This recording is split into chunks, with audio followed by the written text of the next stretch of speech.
It is hot in Texas. It's actually on track to be one of the hottest years ever recorded for the state, which leads me to a couple problems. My name is Chad. Welcome to my YouTube channel. Let's get into it. So I've got two problems. The first one is water. Because of all this extra heat, I've been having to water a lot more, and water is not cheap. So I'm gonna reduce the amount of water that I need for the yard and garden. And the second problem is water erosion. Let me show you what I'm talking about. Whenever you have a lot of root flares like this, that just means that the soil has definitely been eroded away over time. Look at this tree over here. They've been here so long that they have bark on them. So if I were to cover any of this, it would surely die. And this is where I'll be experimenting. By replacing my lawn, which has a really high water demand, with shade-friendly Texas native plants, I should be able to address both of my problems. I also need to get an idea for how big the bed will be. So I grabbed some stone I had lying around in the backyard and marked out a border. I also marked the lower areas where the water will be entering the bed. The landscape tells you where the water will be running.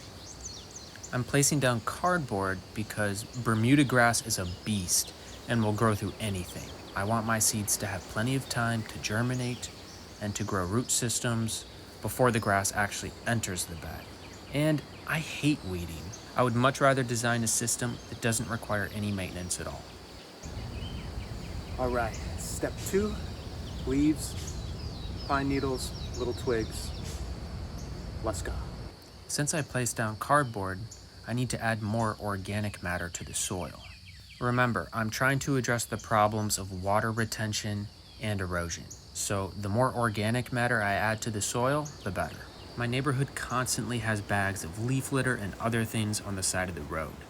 So I grabbed a lot of them and spread them out. In this case, it was a lot of pine needles, which aren't as good as leaves, but they're still gonna break down just a little slower, and they're gonna hold plenty of water.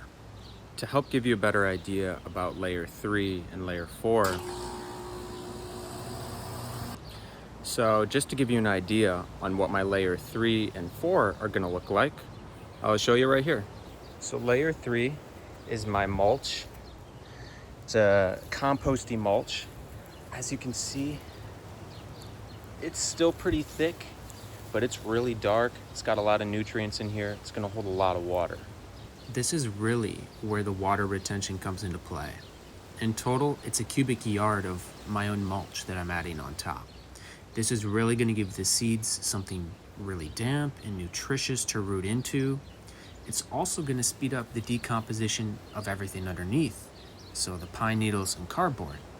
So I would say in probably about a year, this will just all be soil. And over here in the compost, it's a lot fluffier and lighter, smaller, and it's gonna be perfect to put right on top, put my seeds right on top and just gently rake in. But before I finish with that, I should really complete the stone border. So that's what I'm gonna do. Here, I'm showing you the spillways, which is where the water coming from the backyard will enter into the bed. They're about a foot across and 2 inches lower than the rest of the border. Essentially, this is just a series of funnels for all the water to go into the bed before it has a chance to go into the street. Time for the shade-friendly Wildflower mix. Texas natives. Now, it's not going to be immediately beautiful results. However, it's going to be epic. Just to recap, the main problem was not enough water retention, and the second main problem was water erosion. The water comes from the backyard, and it all floods towards this tree. Let me take a step back. And as you can see, it has massive roots that are exposed, and they even have bark over them. The water just rushes, erodes all of this, and continues down the street. So it's the same situation on this side of the yard. The water enters from there, erodes all around this tree, and leaves. Except now, it'll get funneled to one of the 4 spillover points from the yard, and they'll all enter this bed. And it'll slow down, it'll sink in, and then if we have a humongous flood, it'll leave. But for the most part, it's a lot less watering.